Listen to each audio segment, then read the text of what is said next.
खबरदार, जो पुन्हा हात उचलला तर. सभागृहात गुंजणाऱ्या त्या मर्दानी धीरगंभीर आवाजाने जणू तिथे उपस्थित प्रत्येक व्यक्तीला दगड बनवले होते. माझ्या सासूचा हात हवेतच लटकला, जो आता माझ्या गालावर दुसरी थप्पड मारण्यासाठी उचलला होता. माझ्या डोळ्यातून वाहणारे अश्रू थांबण्याचे नाव घेत नव्हते आणि मी जमिनीवर पडलेल्या भाज्या आणि तुटलेल्या थाळ्यांच्या मध्ये बसून थरथर कापत होते. सर्वांच्या नजरा दारात उभ्या असलेल्या त्या माणसाकडे होत्या, ज्याच्या डोळ्यात त्यावेळी ज्वाळा भडकत होत्या. हे आमच्या घरचे प्रकरण आहे, तुम्ही मध्ये पडू नका. सासूने थरथरत्या आवाजात आपली सफाई सादर करण्याचा प्रयत्न केला. हे घरचे प्रकरण नाही, हे तर अन्याय आहे. आणि मी माझ्या होणाऱ्या सासरच्या घरात हे सर्व नाटक अजिबात सहन करणार नाही. तुम्हाला वाटते की या कृत्यानंतर मी शांत राहील? त्या माणसाने पुढे येऊन मला बाजूने धरून उभी केली. त्याची ही सहानुभूती आणि आपुलकी होती जी मी समजू शकले नाही. आजपासून या मुलीच्या दिशेने कोणीही वाईट नजरेने पाहिले तर माझ्यापेक्षा वाईट कोणीही नसेल. सभागृहात पसरलेली मृत्यूसारखी शांतता सांगत होती की येणारा काळ खूप काही बदलणारा आहे. माझे नाव सई आहे. म्हणतात, गरिबी माणसाला वेळेआधी वृद्ध करून टाकते. पण माझ्या वडिलांनी कधीही आम्हाला या भावनेच्या सावलीत जगू दिले नाही. आम्ही 4 बहिणी होतो आणि कोणताही भाऊ नव्हता. वडील एक सामान्य मजूर होते. दिवसभर उन्हात जळत तापत आणि संध्याकाळी जेव्हा घरी परत येत तेव्हा त्यांच्या हातात फळे, मिठाई किंवा एखादा छोटासा लिफाफा असायचाच. लोक टोमणे मारत की 4 मुली आहेत, कसे लग्न करशील? पण वडील नेहमी हसून म्हणत की माझ्या मुली ओझे नाहीत, देव स्वतःच मार्ग काढेल. मी सर्वात मोठी होते म्हणून घरच्या परिस्थितीचा भार माझ्या खांद्यावर जाणवत होता. आमच्या घराची छत कच्ची होती, पण भिंती प्रेमाने पक्क्या होत्या. जेव्हा मी 20 वर्षांची झाले तेव्हा शेजारच्या बायका बोलण्याचे बाण सोडू लागले. अरे गौरीताई, मुली मोठ्या झाल्या आहेत, किती दिवस घरात बसवून ठेवशील? काळ खूप वाईट आहे. या बोलण्याने माझ्या आईचा जीव छिन्न भिन्न होत असे. मग एक दिवस वडील कामावरून घरी आले तेव्हा त्यांचा चेहरा उजळलेला होता. त्यांनी येताच आईला आनंदाची बातमी सांगितली. सईची आई, देवाने आपले ऐकले आहे.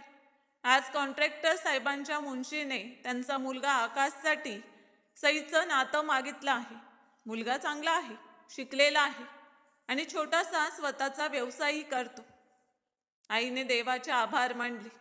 जेव्हा ते लोक मला पाहण्यासाठी आले तेव्हा माझी सासू, जी त्यावेळी खूप गोड बनली होती, तिने मला डोक्यापासून ते पायापर्यंत टटोळून पाहिले. अरे, तुमची मुलगी तर खूप सुंदर आहे. आम्हाला हुंडा काहीही नको. तुमची मुलगी खूप गुणवान आणि सुशील असावी. माझ्या होणाऱ्या सासूच्या या गोड बोलण्याने माझ्या साध्या आईवडिलांचे मन जिंकले होते. आकाश स्वतःही सोबत आला होता. तो शांत राहणारा आणि सुसंस्कृत वाटत होता. लग्नाची तारीख ठरवली गेली. वडिलांनी त्यांच्या आयुष्यभराची जमा पुंजी लावली, जेणेकरून त्यांच्या लाडक्या मुलीला कशाचीही कमतरता पडू नये. ज्या दिवशी माझे लग्न होते त्या दिवशी घरात खूप गर्दी होती. मी नवरी बनून बसले होते. जेव्हा वडील माझ्या जवळ आले तेव्हा त्यांच्या डोळ्यात अश्रू तरंगत होते. माझी छकुली, आज तू परकी होशील. मी माझ्या अवकातीपेक्षा जास्त तुझ्यासाठी सर्व काही केले आहे, पण तरीही काही कमी राहिली तर माफ कर. वडिलांनी माझ्या डोक्यावर हात ठेवला. मी म्हणाले, बाबा, तुम्ही तर मला राजकुमारीसारखे वाढवले आहे. मी त्यांच्या गळ्यात पडून रडले. विदाईच्या वेळी वडिलांनी मला एक गोष्ट सांगितली जी माझ्या हृदयावर कोरली गेली. बेटा, सासरच्या घरात बोलणे गोड ठेव आणि डोळे खाली. गरीब मुलींचा खरा हुंडा त्यांचं संगोपन असतं. फक्त माझ्या इज्जतीचा विचार कर. मला काय माहित होते की हे संगोपन आणि इज्जतीची गोष्ट पुढे जाऊन माझी परीक्षा बनणार होती. निरोपानंतर मी माझ्या प्रिय घराला सोडून आकाशच्या घरात आले. माझे सासर जरी एक मध्यमवर्गीय घर होते तरी इथली हवा आमच्या घरापेक्षा खूप वेगळी होती. आकाशची आई आणि बहीण प्रीती, जिला मी प्रेमाने दीदीच म्हणत होते, त्यांचा स्वभाव लग्नाच्या दुसऱ्या दिवसापासूनच काही बदललेला वाटत होता. दुसऱ्या दिवशी सकाळी जेव्हा मी स्वयंपाकघरात नाश्ता बनवण्यासाठी गेले तेव्हा सासू तिथे उभी होती. सुनबाई, आमच्या इथे उशिरापर्यंत झोपण्याची प्रथा नाही. आणि ऐक, आकाशला पराठे खमंग आवडतात, तर लक्षपूर्वक बनव. असं नको की पहिल्या दिवशीच काही चूक होईल. त्यांच्या बोलण्याची कटुता होती ती कालच्या गोडपणापासून पूर्णपणे वेगळी होती. आकाश खूप चांगले होते. ते माझी खूप काळजी घेत. जेव्हा त्यांनी मला लग्नाच्या पहिल्या रात्री सोन्याची अंगठी दिली तेव्हा ते म्हणाले की सई, मी जाणतो की हे घर तुझ्यासाठी नवे आहे. माझ्या आईचा स्वभावही थोडा कडक आहे, पण तू मनावर घेऊ नकोस. मी नेहमी तुझ्यासोबत आहे. आकाशच्या प्रेमाने मला प्रत्येक भीतीपासून निर्भय केले होते. मला वाटले बाबा खरे म्हणत होते. माझे नशीब चांगले आहे. मी खूप आनंदी होते की मला आकाशसारखा जीवनसाथी मिळाले. पण मी या गोष्टीपासून अनभिन्न होते की आनंदाचा हा सूर्य फक्त काही वेळाचा पाहुणा आहे. काही दिवस मी माझ्या सासरात राहिले, मग थोड्या दिवसांसाठी माहेरीही आले. एका रात्री जेव्हा मी वडिलांच्या जवळ बसून बोलत होते तेव्हा त्यांनी बोलता बोलता एक विचित्र उल्लेख केला. ते खूप उदास होते आणि एक जुना फोटो पाहत होते. सई बेटा, काश आज माझा हा मित्र जिवंत असता किंवा आपल्यापासून वेगळा झाला नसता तर आपली स्थिती अशी नसती. अनेकदा संपत्तीचा नशा माणसाला आपल्यांपासून दूर करतो. मी विचारले, कोणता मित्र बाबा? त्यांनी पुन्हा बोलणे टाळले. सोड बेटा, या जुन्या गोष्टी आहेत. फक्त इतकेच समज की काही नाते हरवले तर पुन्हा कधीही मिळत नाहीत. कदाचित तो दुसऱ्या जगाचा रहिवासी बनला असेल. त्यावेळी मला त्यांच्या बोलण्याचा अर्थ समजला नाही, पण मनात एक विचित्र धक्का लागला की बाबा नेमकी कोणाबद्दल बोलत आहेत. असा कोणता मित्र आहे ज्याबद्दल आम्हाला माहीत नाही? खरंच वडिलांचा असा कोणता श्रीमंत मित्र होता ज्याबद्दल आम्ही अनभिन्न होतो? असो, लग्नाचे सुरुवातीचे दिवस चांगले जात होते. माझी नणंद प्रीती युनिव्हर्सिटीला जात होती आणि स्वतःला आकाशातील परी समजत होती. ती मला नेहमी खूप तुच्छ नजरेने पाहत असे. वहिनी, हे माझे कपडे इस्त्री कर आणि लक्षात ठेव की एकही सुरकुती पडू नये. ती माझ्यावर हुकूम चालवत आणि मी हसून मान्य करत, कारण वडिलांनी सांगितले होते की सासरच्या मंडळींचे मन जिंकायचे आहे. आता माझ्या आनंदाला पंख लागले होते की 1 वर्षाचा काळ डोळे मिचकावत निघून गेला. सर्व काही ठीक चालले होते, पण नशीब माझ्या डोक्यावर उभे हसत होते. एक विषारी हास्याने तो अशुभ दिवसही कॅलेंडरवर उपस्थित होता, ज्या दिवशी मी विधवा झाले. लग्नाला अजून 11 महिने उलटले होते आणि आमच्या लग्नाचा पहिला वाढदिवस येण्यात काही आठवडे शिल्लक होते. त्या सकाळी आकाश ऑफिसला जाण्यासाठी तयार होत होते आणि मी त्यांचा नाश्ता टेबलावर लावत होते. ते खूप आनंदी दिसत होते. सई, आज लवकर तयार राहा. संध्याकाळी आपण बाहेर जेवायला जाऊ. तू म्हणाली होतीस ना की तुला ते नवे रेस्टॉरंट आवडते? आकाशने आपली टाय व्यवस्थित करत म्हणाली. मी हसून चहाचा कप त्यांच्या दिशेने पुढे केला. आकाश, ते सर्व राहू द्या. घरचे खर्च आधीच खूप आहेत आणि आता आपल्याला आपली FD ही भरवायची आहे. आकाशने प्रेमाने माझा हात धरला आणि म्हणाले की अरे वेडे, पैसा तर हाताचा मळ आहे. माझी खरी संपत्ती तर तू आणि तुझा आनंद आहे. फक्त तू तयार राहा. ते हसत घराबाहेर निघून गेले आणि मी दारात उभी राहून त्यांना पाहत राहिले, जोपर्यंत ते गल्लीच्या वळणावरून दिसेनासे होत नाही. मला काय माहीत होते की मी त्यांना शेवटच्या वेळी जिवंत पाहत आहे. मी दिवसभर घरच्या कामात व्यस्त राहिले आणि संध्याकाळची वाट पाहू लागली. संध्याकाळचे 6 वाजले होते. बाहेर ढग दाटले होते आणि हलकी पावसाची सर येऊ लागली होती. अचानक घरच्या फोनची रिंग वाजली. मी स्वयंपाकघरात होते म्हणून माझ्या नंदेने फोन उचलला. हॅलो, कोण? पुढच्या क्षणी तिच्या हातातून रिसिव्हर खाली लटकले आणि ती जोर जोरात ओरडू लागली, आई वाईट झाले आहे, दादाचा अपघात झाला आहे. हे शब्द माझ्या कानात वितळलेल्या काचेसारखे उतरले. मी धावत बाहेर आले. सासूही धावत खोलीतून बाहेर आली. काय बोलतेस? माझ्या मुलाला काय झाले? आई, रुग्णालयावरून फोन होता. ते लोक म्हणत होते की स्थिती खूप नाजूक आहे. ती रडत म्हणाली, आम्ही सर्व वेड्यासारखे रुग्णालयाला पोचलो. तिथे इमर्जन्सी वॉर्डच्या बाहेर गर्दी होती. डॉक्टर बाहेर आले तेव्हा सासूने धावत त्यांचा बाजू पकडला. डॉक्टर, माझा मुलगा कसा आहे? बोला ना, तो ठीक आहे ना? डॉक्टरने डोके खाली केले आणि जड आवाजात म्हणाले की आम्हाला खेद आहे. रुग्णाच्या डोक्यावर खूप खोल जखम झाली होती. आम्ही त्यांना वाचवू शकलो नाही.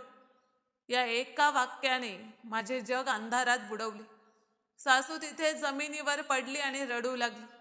हाय, माझा सिंहासारखा मुलगा गेला. मी उद्ध्वस्त झाले. मी दगड बनून भिंतीचा आधार घेऊन उभी होते. माझ्या घशातून आवाज निघत नव्हता. फक्त डोळ्यातून अश्रू वाहत होते.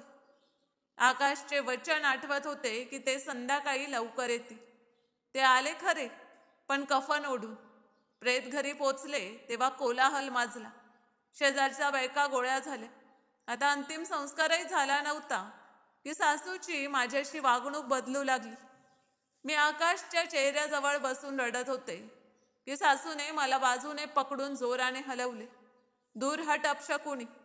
माझ्या मुलाला अजून 1 वर्षही उलटले नाही आणि तुने माझे घर उजळले. हे सर्व तुझ्या अशुभ पावलांचा प्रभाव आहे. सासूने सर्वांसमोर मला धक्का दिला. बायकांनी सासूला समजावण्याचा प्रयत्न केला की वहिनी, शुद्धीत या. हे सर्व देवाची इच्छा होती. ही मुलगी स्वतः विधवा झाली आहे. पण सासूच्या डोळ्यात द्वेषाची आग पेटली होती. कसली इच्छा? जेव्हापासून ही माझ्या घरात आली आहे, एका मागोमाग एक संकटे लागली आहे आणि आज माझा मुलगाही गेला. ही तर राक्षसी नाही. मग काही दिवसानंतर माझ्या माहेरून मला घेण्यासाठी वडील आले. वडिलांचा चेहरा पांढरा पडला होता आणि ते खूप कमकुवतही दिसत होते. आकाशला गमावल्याने त्यांनाही तोडले होते. बेटा, आता इथे काय राहिले आहे? चल आमच्यासोबत. बाबा माझ्या डोक्यावर हात फिरवत म्हणाले. मी माझे सामान गोळा करू लागले तेव्हा माझी नजर माझ्या 3 अविवाहित बहिणींवर पडली, ज्या एका कोपऱ्यात घाबरून उभ्या होत्या. वडिलांचे कामही आता बंद झाले होते आणि ते वृद्ध झाले होते. आकाशच तर होते जे कधी कधी वडिलांची मदत करत असत. आता मीही विधवा होऊन परत गेले तर त्यांचा भार कोणी उचलला असता? माझ्यामुळे माझ्या बहिणींचे लग्नही थांबले असते. मी पदराने अश्रू पुसले आणि निर्णय घेतला. मी वडिलांकडे जाऊन म्हणाले की बाबा, मी जाणार नाही. हे माझे घर आहे. आकाशच्या आठवणी इथे आहेत. मी इथेच राहीन. आई रडत म्हणाली की सई, तुझ्या सासूची वागणूक पाहत आहेस ना, ती तुला जगू देणार नाही. आई, देव सर्व पाहतो आहे. मी सर्व सहन करेन. तुम्ही फक्त माझ्यासाठी प्रार्थना करा. मी मनावर दगड ठेवून त्यांना परत पाठवले. आई आणि वडील रडत निघून गेले. जेव्हा दार बंद झाले तेव्हा मला जाणवले की मी सिंहाच्या गुहेत एकटी राहण्याचा निर्णय घेतला आहे. दुसऱ्या दिवशी सकाळी सासू माझ्या खोलीत आली. त्यावेळी मी पूजा करण्याची तयारी करत होते. ऐक महाराणी, तो वेळ गेला जेव्हा माझा मुलगा तुझे नखरे उचलत असे. आता या घरात राहायचे असेल तर नोकराणीसारखे काम करावे लागेल. मोफतच्या भाकऱ्या तोडण्याची जागा नाही इथे. उठ आणि लगेच साफसफाई सुरू कर. मी शांतपणे डोके खाली घातले आणि स्वयंपाकघराच्या दिशेने चालले. प्रीती खुर्चीवर पायावर पाय ठेवून बसून सफरचंद खात होती. मला पाहताच म्हणाली, वहिनी, माझ्या खोलीचीही साफसफाई कर. मला धुळीची ॲलर्जी आहे म्हणून मी स्वतः करणार नाही. तिच्या बोलण्यात तेच विष होते जे सासूच्या बोलण्यात होते. मी समजले होते की आकाश गेल्यावर माझ्या डोक्यावरून इज्जतीची छत हिसकावली गेली आहे आणि मला या घरात माझ्या श्वासांची किंमत, अपमान सहन करून द्यावी लागेल. पण मी हे जाणत नव्हते की ही तर फक्त सुरुवात आहे. अजून तर अन्यायाचे ते पर्वत तुटणार होते ज्यांची मी स्वप्नातही कल्पना केली नव्हती. दिवस आठवड्यात आणि आठवडे महिन्यात बदलत गेले. पण माझ्यासाठी प्रत्येक उलटलेला क्षण नरकापेक्षा कमी नव्हता. आकाशला गेले अजून काहीच वेळ उलटला होता. पण या घरात माझी स्थिती सुनेपासून घसरून मोफतच्या नोकराणीसारखी झाली होती. मी सकाळी लवकर उठते, झाडू पोछा करते, नाश्ता बनवते आणि मग सासू आणि नंदेच्या उठण्याची वाट पाहते. एका सकाळी मी स्वयंपाकघरात भांडी घासत होते की सासूचा आवाज गुंजला. अरे ओ महाराणी, नाश्ता कधी मिळेल? की आजही भुकेले मारण्याचा विचार आहे? मी लगेच हात पुसत ट्रे घेऊन डायनिंग टेबलवर पोचले. प्रीती आधीच खुर्चीवर बसली होती. मी थरथरत्या हातांनी चहाचा कप सासूच्या समोर ठेवला. त्यांनी एक घूट घेतला आणि पुढच्या क्षणी गरम चहाचा कप जमिनीवर फेकला.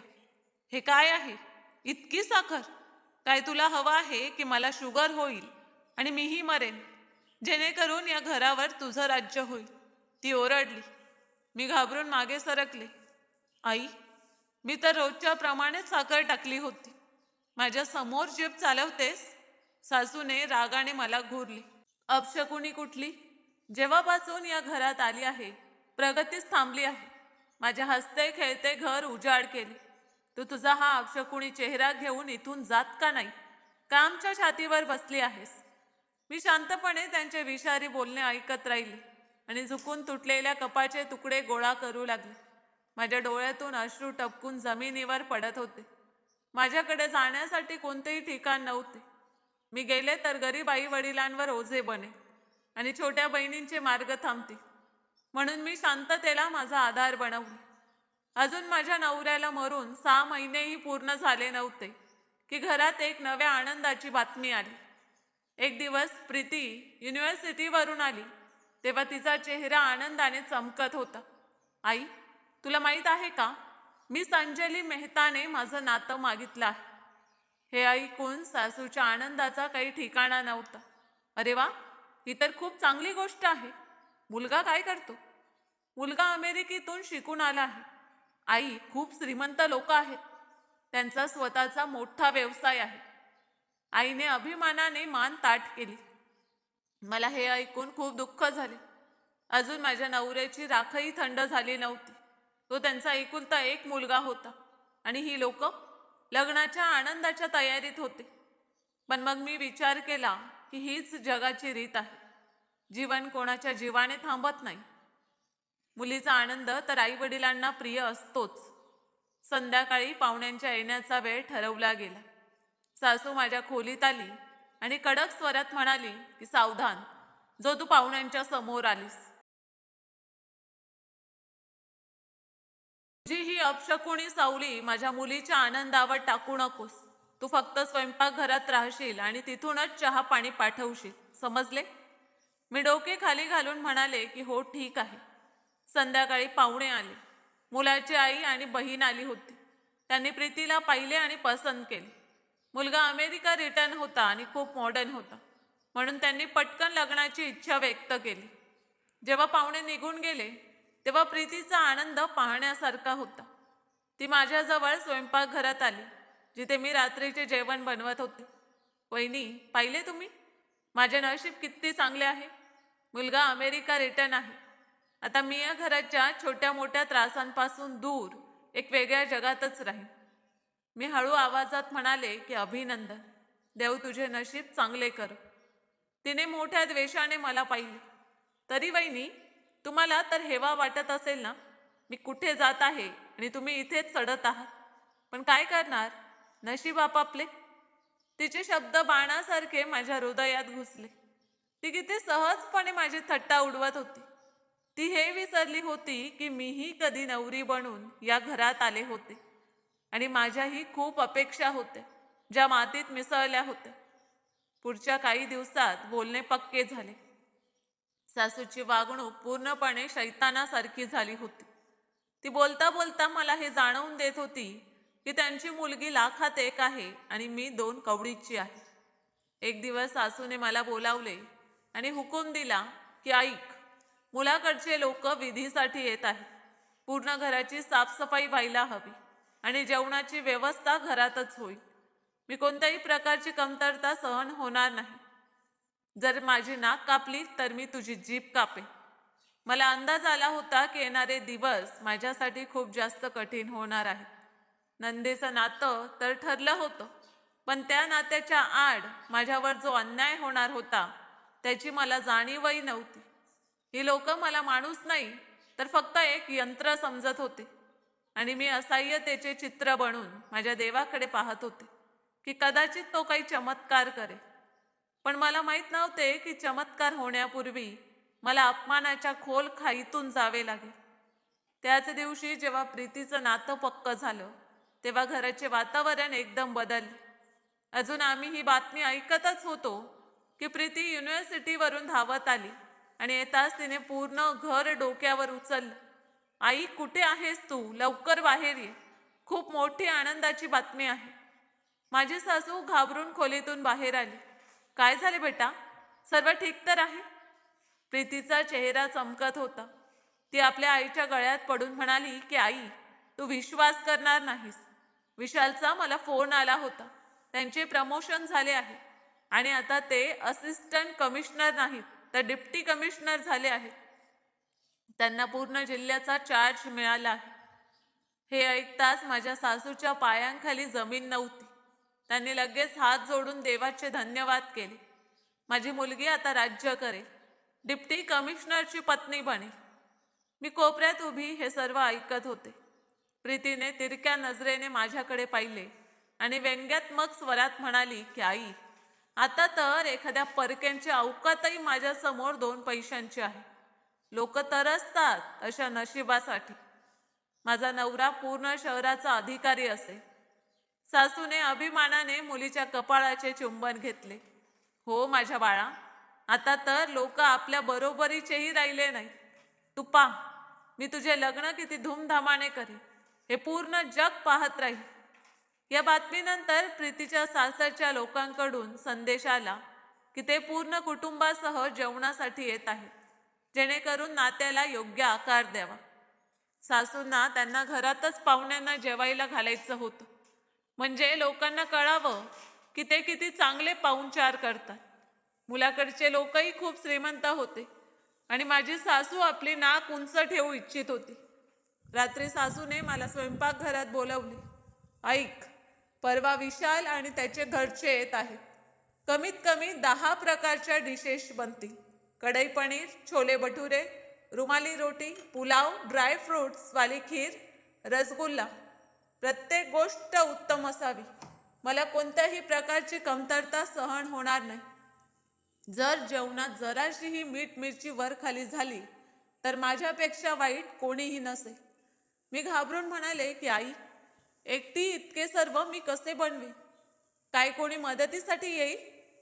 सासू डोळे मोठे करत म्हणाली, का? तुझे हात तुटले आहेत? दिवसभर मोफतच्या भाकऱ्या खात राहतेस आणि एक दिवस काम करण्यात जीव निघतो आहे. कोणीही मदतीसाठी येणार नाही. तुला एकटीने बनवावे लागेल. मला फक्त ठरलेल्या वेळी सर्व हवे. माझ्या नशिबाचा अन्याय पहा की दावतच्या दिवशीच माझी तब्येत खूप खराब झाली. भयंकर थंडीमुळे मला तीव्र ताप चढला. माझे शरीर तापत होते आणि डोकेदुखीने फुटत होते. मी सकाळी बिछाण्यातून उठण्याचा प्रयत्न करत होते, पण कमजोरीमुळे पुन्हा पडले. अजून मी पडलेलीच होते की सासू खोलीत वादळासारखी आली. काय इतका उशीर करत आहेस? दुपार होणार आहे आणि स्वयंपाकघर सुनसान पडले आहे. तुला लाज वाटत नाही? मी कमजोरीने तुटत्या आवाजात म्हणाले की आई, मला खूप तीव्र ताप आहे. शरीरात पूर्णपणे शक्तीच नाही. आज मला सुट्टी द्या. मी उद्या सर्व काम करेन. सासूने माझे बोलणे ऐकून घेतल्याशिवाय एक जोरदार धक्का देऊन माझी बाजू पकडून मला बिछाण्यातून खाली उतरवले. बाणे करू नकोस. आज माझ्या मुलीचे सासरचे लोक येत आहेत आणि तू इथे नखरे दाखवत आहेस. माझा मुलगा खाल्लास आणि आता माझ्या मुलीच्या आनंदाला नजर लावू इच्छितेस? उठ आणि जाऊन काम सांभाळ, नाहीतर असा हाल करेन की कयामतपर्यंत लक्षात राहील. त्यांची वागणूक इतकी क्रूर होती की मी स्तब्ध झाले. तीव्र तापात माझे शरीर थरथरत होते, पण त्यांच्या डोळ्यात जरा सुद्धा दया नव्हती. तिने मला ढकलत स्वयंपाकघराकडे नेलं. खबरदार, जो स्वयंपाकघरातून बाहेर पाऊल टाकलेस, जोपर्यंत सर्व जेवण तयार होत नाही, तुला पाणी पिण्याचीही परवानगी नाही. मी लडखडत्या पावलांनी स्वयंपाकघरात पोचले. डोळ्यांसमोर अंधार येत होता, पण मी भांडी घासणे सुरू केली. थंड पाण्याने माझ्या तापाला आणखी वाढवले. भांडी घासताना मला वारंवार आकाश आठवत होते. ते असते तर कदाचित मला एक ग्लास पाणी उचलू दिले नसते. आणि आज मी प्राण्यांपेक्षाही वाईट जीवन जगत आहे. मी पोळ्या बनवत होते आणि मसाले भाजत होते, पण मन करत होते की सर्व सोडून पळून जावे, आई वडिलांच्या घरी जावे.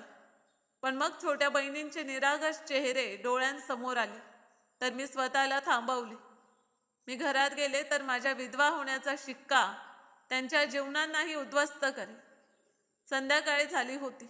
पाहुण्यांच्या येण्याचा वेळ जवळ आला होता. स्वयंपाकघरात जेवणाचा सुगंध पसरला होता, पण माझ्यासाठी हा सुगंधही खूप कठीण बनला होता. मी भिंतींचा आधार घेऊन स्वतःला पडण्यापासून वाचवले. अजून मी शेवटची डिश तयार करतच होते की सासू पुन्हा स्वयंपाकघरात आली. तिने भांड्यांची झाकणे उघडून पाहिली. जेवण तर ठीक दिसत आहे, पण लक्षात ठेव, पाहुण्यांच्या समोर तुझा हा अपशकुनी चेहरा दाखवू नकोस. फक्त जेवण लावून गायब हो. जर कोणत्याही गोष्टीची कमतरता झाली तर आजची सारी रात्र तू बाहेर अंगणात थंड जमिनीवर घालवशील. तुला खोलीत प्रवेश करू देणार नाही. मी भीतीने लगेच डोके हलवले. कोणत्याही गोष्टीची कमतरता होणार नाही आई. बाहेर गाड्यांच्या थांबण्याची आवाज आली. पाहुणे आले होते. माझ्या हृदयाची धडधड वाढली, कारण आता मला त्या साऱ्या डिशेस उचलून डायनिंग टेबलपर्यंत न्याव्या लागणार होत्या. तापाने माझे शरीर तुटत होते, पण मी धैर्य गोळा केले आणि पहिली डिश उचलली. मला माहीत नव्हते की पुढचा 1 तास माझ्या जीवनात किती मोठं वादळ आणणार आहे. मी एक शेवटची नजर टेबलवर टाकली, जेणेकरून समाधान करू शकेन की काही कमतरता तर राहिली नाही. माझे पाय तापाच्या तीव्रतेने थरथर कापत होते, पण मनात सासूची धमकी गुंजत होती की जर काही चूक झाली तर सारी रात्र थंड अंगणात घालवावी लागेल. ड्रॉइंग रूममधून पाहुण्यांच्या हसण्याचे आवाज येत होते. सासू आणि प्रीतीचे हसणे सर्वात उंच होते, जे आपल्या सौभाग्य आणि भलाईचे गुण गात होते. मी धैर्य करून जेवणाची भांडी उचलली आणि डायनिंग रूमच्या दिशेने पाऊले टाकली. पाहुण्यात मुलाची आई आणि मुलाची बहीण आणि तो मुलगा विशाल उपस्थित होता, जो आता डिप्टी कमिशनर झाला होता. सर्व लोक खुर्च्यांवर बसले होते. मला पाहताच खोलीत एका क्षणासाठी शांतता पसरली.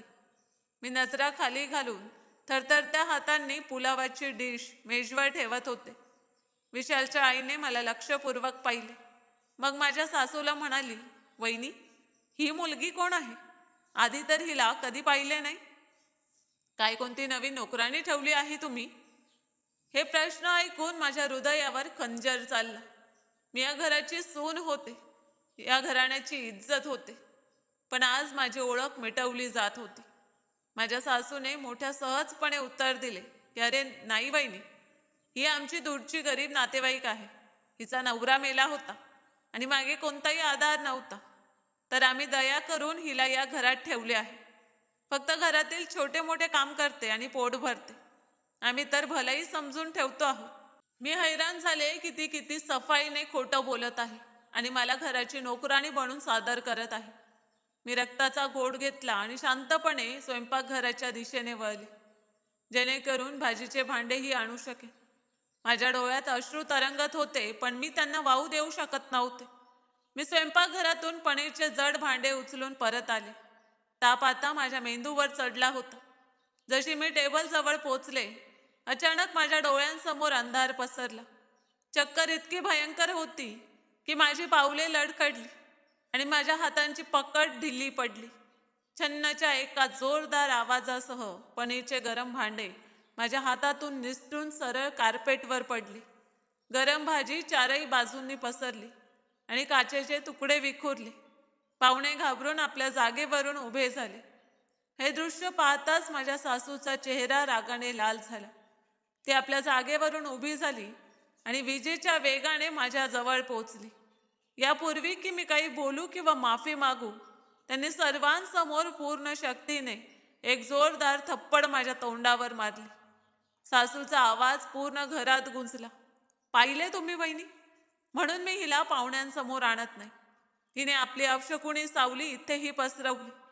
इतका महाग कार्पेट आणि सर्व जेवण वाया घालवले. पाहुणे हैराणीने कधी मला आणि कधी माझ्या सासूकडे पाहत होते. माझ्या गालावर सासूच्या 5 बोटांचे निशाण उमटले होते आणि अश्रू आता ओघळले होते.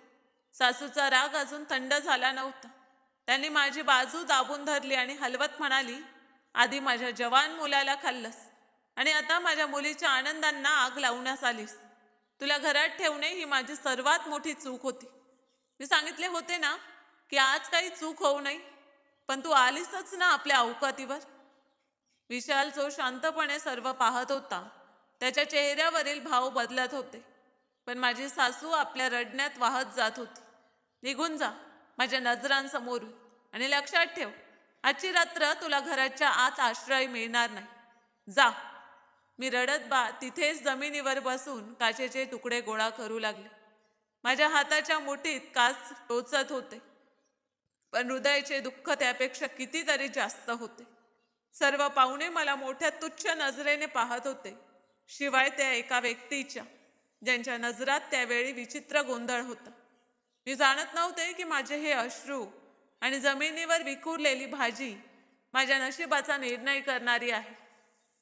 सासू अजून काही बोलणारच होती की अचानक एक आवाज आला, ज्याने सर्वांना दगड केले. सासूचा हात पुन्हा हवेत उंचावला होता की मी भीतीने माझे डोळे बंद केले. मी पुढच्या थप्पडाची वाट पाहत होते, जो माझ्या आत्म्याला आणखी जखमी करणारा होता. पण तो थप्पड माझ्या गालापर्यंत पोचला नाही. हॉलमध्ये एक गरजदार आणि रोपदार आवाज गुंजला, ज्याने तिथे उपस्थित लोकांना हादरवले. पुरे झाले, हे खूप झाले. हा आवाज दुसरा कोणाचा नव्हता तर डेप्टी कमिशनर विशालचा होता. मी घाबरून डोळे उघडले तर पाहिले, विशाल आपल्या जागेवरून उभा झाला होता आणि त्याचा चेहरा रागाने लाल झाला होता. त्याची आई आणि बहीणही हैराणीने त्याला पाहत होत्या. माझ्या सासूचा हात हवेतच राहिला आणि त्यांनी दचकून विशालकडे पाहिले. त्यांच्या चेहऱ्याचा रंग उडू लागला. बेटा, तू का त्रास घेतोस? हे तर घरातील सामान्य प्रकरण आहे. या नोकरांना सरळ करण्यासाठी कधी कधी कडकपणा करावा लागतो. तू बस, जेवण कर, थंड होत आहे. सासूने हसण्याचा प्रयत्न केला. नोकराणी?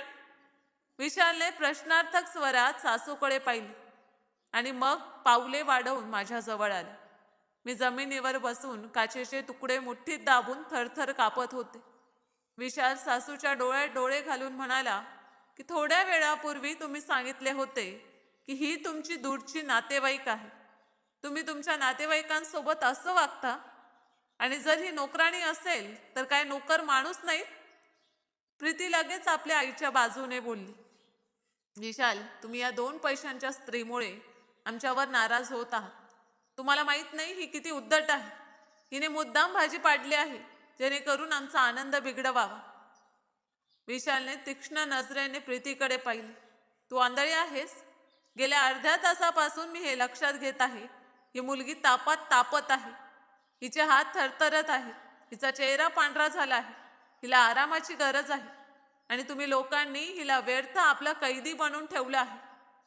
विशालचे बोलणे ऐकून सासूच्या पायांखाली जमीन सरकली. ती सफाई सादर करू लागली. अरे बेटा, तू चुकीचे समजत आहेस. आम्ही तर हिला खूप प्रेमाने ठेवतो. आज फक्त काम जास्त होते म्हणून. चांगलं प्रेमाने ठेवतात. विशालने सासूचे बोलणे कापले. सर्वांसमोर थप्पड मारणे आणि अपमान करणे हे प्रेम आहे? हिला अपशकुनी म्हणणे हे प्रेम आहे? मी इथे नात्यासाठी आलो होतो, पण मला माहीत नव्हते की मी कसं यांच्या घरात येत आहे. हे वाक्य ऐकून प्रीतीच्या हातातून प्लेट पडली. विशाल, तुम्ही काय बोलत आहात? विशाल निर्णय सुनाव्याच्या स्वरात म्हणाले की जे मी बोलतो आहे पूर्णपणे बरोबर बोलतो आहे. जे लोक आपल्या घराच्या इज्जतीचा आणि कमकुवतांचा विचार करू शकत नाहीत, ते कोणाला काय इज्जत देतील? मला खेद आहे, पण मी अशा क्रूर घराण्यात नातं करू शकत नाही. सासू रडत विशाल समोर हात जोडू लागली. बेटा, असं करू नकोस. आमच्या इज्जतीची अर्थी काढू नकोस. लोक काय म्हणतील? माझ्या मुलीचे जीवन उद्ध्वस्त होईल. जीवन तर तुम्ही या मुलीचे उद्ध्वस्त करत आहात. विशालने माझ्याकडे इशारा केला. तरी एक गोष्ट सांगा, ही खरंच तुमची नातेवाईक आहे की प्रकरण काही वेगळंच आहे? कारण ज्या द्वेषाने तुम्ही हिच्याबद्दल बोलतात त्यातून तर वाटते की हिचा या घराशी काही खोल संबंध आहे. अचानक या बोलण्यावर शांतता पसरली. सासू खरे बोलण्यापासून घाबरत होत्या, पण विशालच्या व्यक्तिमत्वाचा रोब इतका होता की त्या खोटेही बोलू शकत नव्हत्या. तेव्हा मी धैर्य केले आणि हळू आवाजात म्हणाले की मी त्यांची सून आहे, त्यांच्या स्वर्गीय मुलगा आकाशची विधवा. माझ्या या शब्दांनी जणू बॉम्ब फोडला. विशालने दचकून मला पाहिले. त्याच्या डोळ्यात हैरत आणि दुःखाचा समुद्र उमटला. विधवा? विशालने हळूच दुहरावले. तर ही गोष्ट आहे. त्याने खोल श्वास घेतला आणि आपल्या आईला म्हणाला, आई चल इथून. आता इथे थांबण्याचे कोणतेही कारण नाही. प्रीती आणि सासूच्या रडून विनवणी करण्यानंतरही विशाल आपल्या घरच्या लोकांना घेऊन तिथून निघून गेला. त्याच्या जाण्याने घरात मृत्यूचा सन्नाटा पसरला, जो कोणत्या मोठ्या वादळाचा संकेत होता. मला अंदाज नव्हता की विशालचं असं जाणं माझ्यासाठी तर नरकच बनेल. पण निसर्गाने माझ्यासाठी काही वेगळाच निर्णय ठेवला आहे, जो सर्वांच्या विचारापेक्षा वरचा आहे. विशाल आणि त्याच्या घरच्या लोकांच्या जाण्याने जणू घरावर कयामत तुटली. गाडीचा आवाज दूर होताच माझी सासू जखमी सिंहनीसारखी माझ्याकडे वळली. त्यांच्या डोळ्यात रक्त उतरले होते. त्यांनी मला केस धरून जमिनीवर ओढले आणि ओरडली, आता तू आनंदी हो जा. काळीच थंड झाले तुझे. माझ्या मुलीचे घर उजाडून आता सुख मिळाले तुला. मी सांगितले होते की अपशकुनी चेहरा दाखवू नकोस, पण तूने मुद्दाम हे नाटक रचले.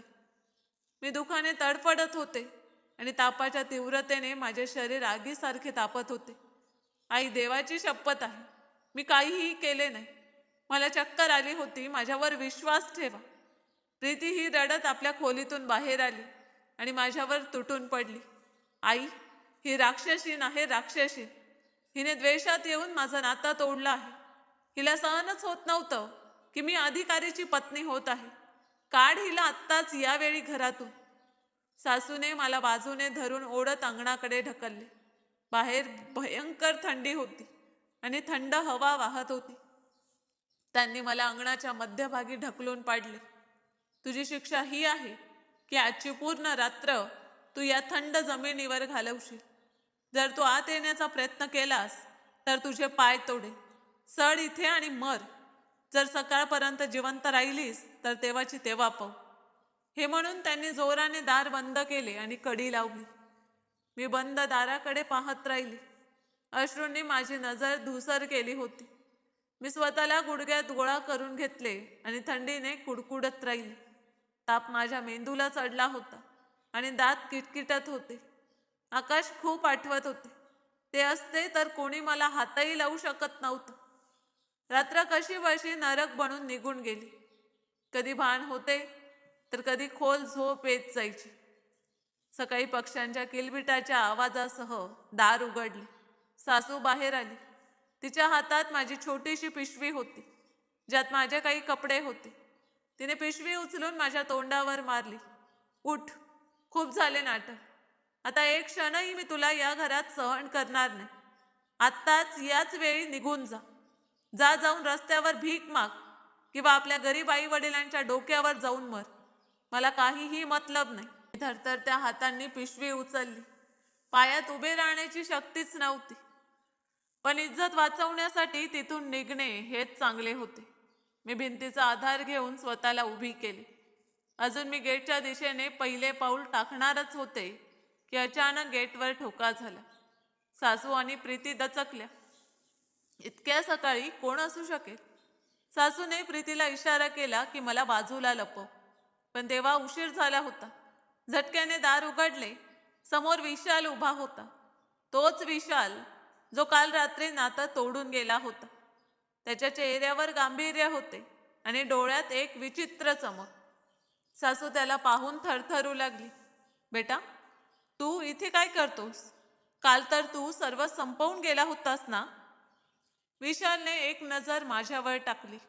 ती थंडीने कुडकुडत होती आणि तापाने थरथरत होती. त्याने माझी स्थिती पाहून मुठ्ठे आवळली. मी सर्व संपवून गेलो होतो आई, पण एक गोष्ट अपूर्ण राहिली होती. विशाल मजबूत स्वरात म्हणाली की मी पूर्ण रात्र झोपलो नाही. एक ओझे होते माझ्या मनावर, त्यालाच उतरवण्यासाठी आलो आहे. प्रीतीच्या डोळ्यात आशेची किरण चमकली. काय तुम्ही माफी मागण्यासाठी आलात? विशाल, काय तुम्ही तुमचा निर्णय बदलला आहे?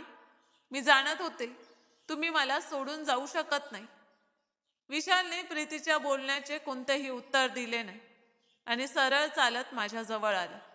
सासू ओरडली, सावधान, त्या अपशकुनी जवळ जाऊ नकोस. आम्ही हिला घरातून काढत आहोत. ही त्याचीच योग्य आहे. विशालने वळून सासूकडे पाहिले आणि एक अशी गोष्ट सांगितली ज्याने जमीन आकाश हलवले. तिला तुम्ही घरातून काढत आहात, मी तिलाच घेण्यासाठी आलो आहे. सासू आणि प्रीती दगडाच्या झाल्या. त्यांना आपल्या कानांवर विश्वास बसत नव्हता. मी स्वतः आश्चर्याच्या समुद्रात बुडले होते की एक अनोळखी व्यक्ती, जो कालपर्यंत मला ओळखतही नव्हता, माझ्यासाठी परत का आला आहे. काय तो माझ्यावर दया करतो आहे की प्रकरण काही वेगळेच आहे.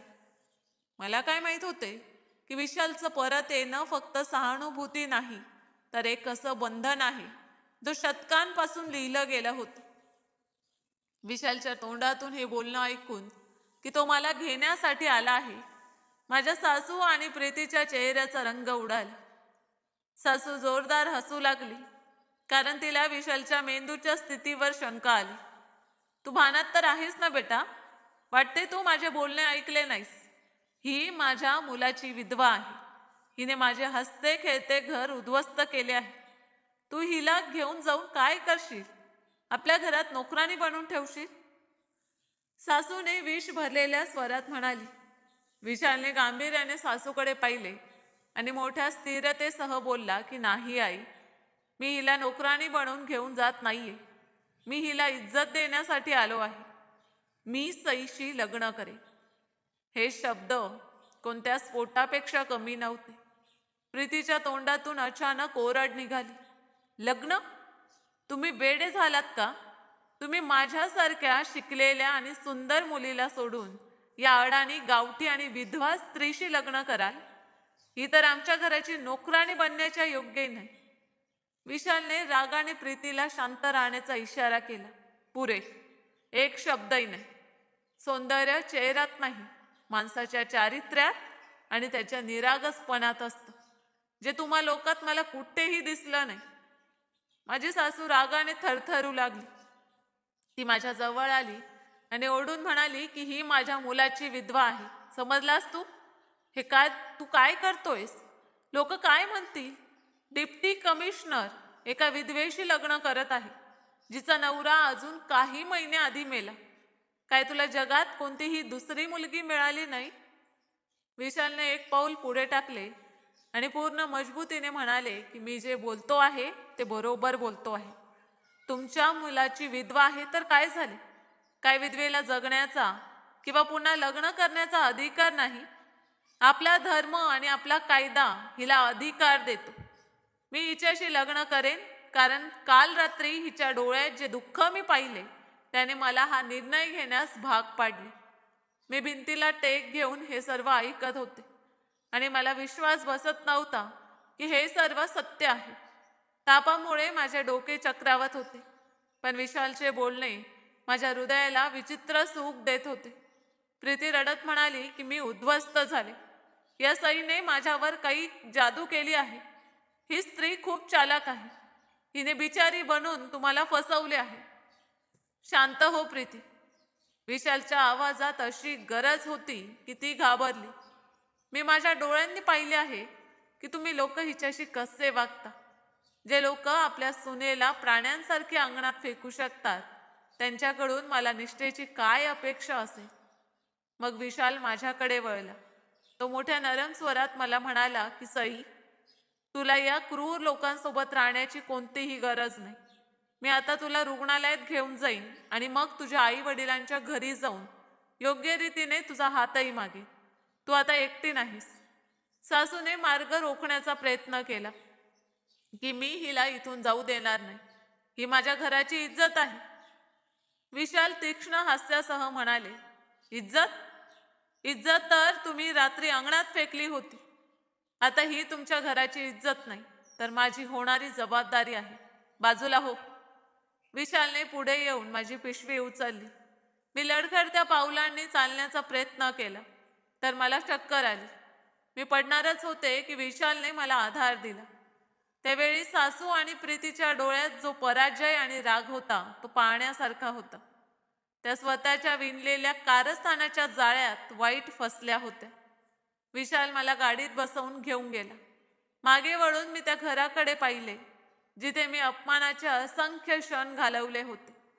मला माहीत नव्हते की विशाल माझ्यावर इतका दयाळू का आहे, पण गाडीत बसताच मला जाणवले की माझ्या डोक्यावरून काळ्या रात्रीची सावली हटत आहे आणि एक नव्या सकाळचा सूर्य उगवणार आहे.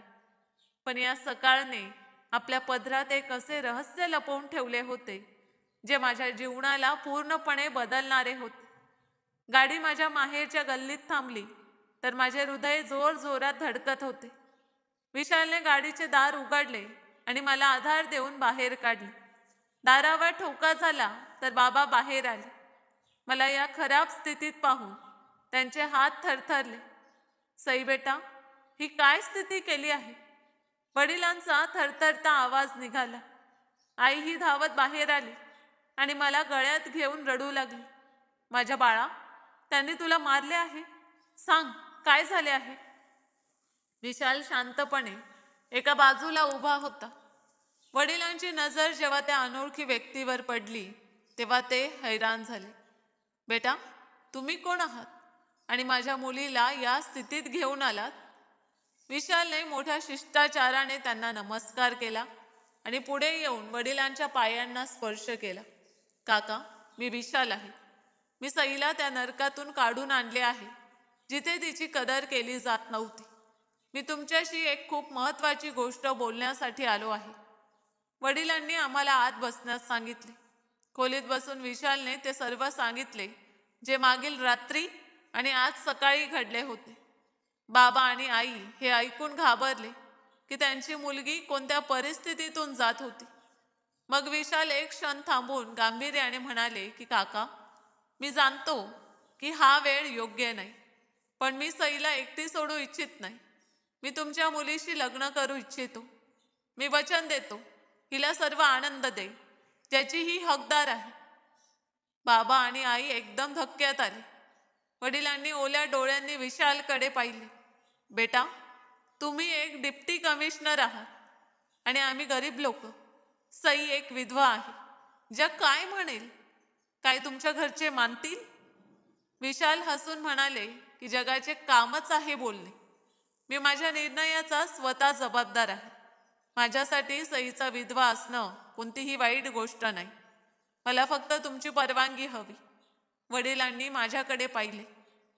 मी नजर खाली घातली. माझ्या मनात आकाशची आठवण होती, पण विशालचा उपकार आणि त्याची आपुलकी पाहून मी नकार देऊ शकले नाही. मी शांतपणे डोके हलवले. बाबा विशालच्या डोक्यावर हात ठेवून म्हणाले की देव तुला आनंदी ठेवू बेटा. तू माझ्या बुडत्या नावेला किनारा दिलास. त्या संध्याकाळी साधेपणाने लग्नाच्या विधी केल्या गेल्या.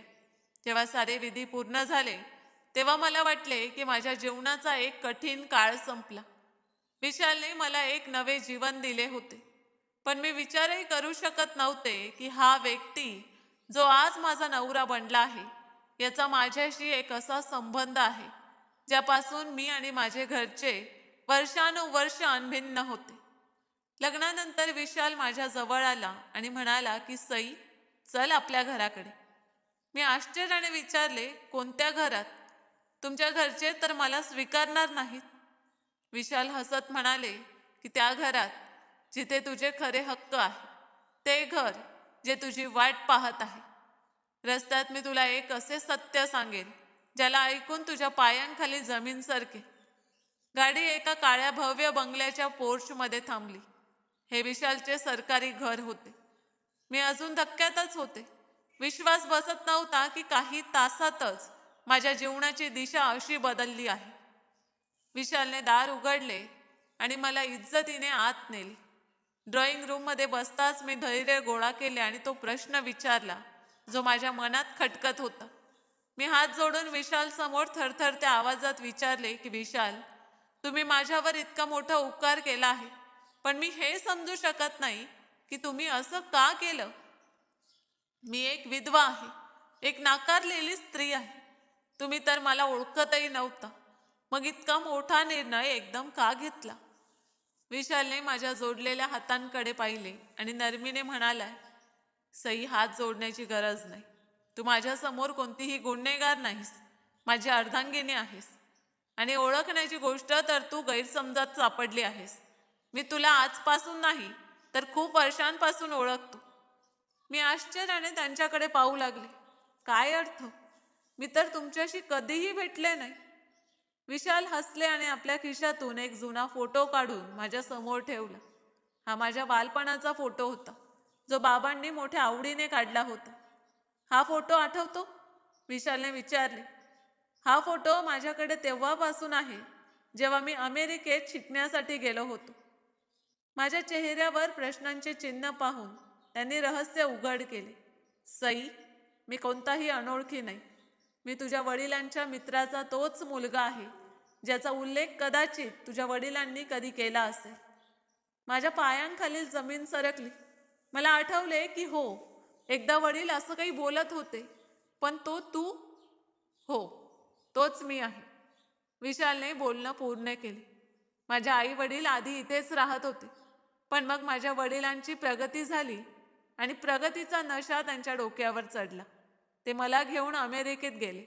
मी तिथेच वाढलो आणि मग मी तुझ्याशी खूप दीर्घकाळ भेटलोच नाही. फक्त बालपणाचा हा फोटो माझ्याकडे तुझी आठवण बनून राहिला. मी नेहमी तुझ्या फोटोत तुझा साधेपणा आणि निरागसता पाहत असे आणि कधी मन हरवले हे कळलेच नाही. माझ्या डोळ्यात अश्रू आले. हे ते हरवलेले नाते होते ज्यासाठी बाबा उदास राहत असत. विशालने भाऊक स्वरात बोलणे सुरू ठेवले. मी परत येऊन सर्वप्रथम आपल्या आई वडिलांना सांगितले की मी लग्न करेन तर फक्त सईशी. पण मला कळले की तुझे लग्न झाले आहे. मी आतून तुटलो आणि आपल्या कामात स्वतःला व्यस्त केले. मग अचानक मला बातमी मिळाली की तू विधवा झाली आहेस. आणि जेव्हा योगायोगाने मी तुझ्या नंदेच्या नात्यासाठी तिथे पोचलो आणि तुला त्या स्थितीत पाहिले तर माझे रक्त खवळले. त्यावेळी मी निर्णय घेतला की आता मी तुला आणखी हे सर्व सहन करू देणार नाही. तू माझे वर्षानुवर्षाचे प्रेम आहेस. हे ऐकून माझ्या डोळ्यातून अश्रू वाहू लागले. ज्याला मी अनोळखी समजत होते तो तर माझा स्वतःचा जुना मित्र निघाला. मला वडिलांचे बोलणे आठवले की देव मार्ग स्वतः बनवतो. माझे नशीब जे कालपर्यंत अंधारात बुडाले होते आज विशालच्या रूपात चमकले. दुसरीकडे माझ्या सासू आणि प्रीतीला जेव्हा हे सत्य कळले की विशाल कोणताही दुसरा नाही तर माझ्या वडिलांच्या जुन्या मित्राचा मुलगा आहे आणि आता मी डिप्टी कमिशनरची पत्नी बनून राज्य करत आहे, तर त्या द्वेषाच्या आगीत जळू लागल्या. प्रीतीचं नातं तुटलं होतं आणि माझ्या सासूला आपल्या मुलीसाठी आता कोणतंही चांगलं नातं मिळत नव्हतं. त्या दोघी हात चोळत राहिल्या आणि आपल्या कर्मावर पश्चाताप करू लागल्या. पण आता खूप उशीर झाला होता. बाण कमानातून निघाला होता. मी देवाचे खूप आभार मानले की त्याने माझ्या धैर्याचं फळ दिलं. सासूच्या अन्यायानंतर देवाने मला इज्जत आणि प्रेमाचं असं ठिकाण दिलं ज्याचा मी स्वप्नातही विचार केला नव्हता.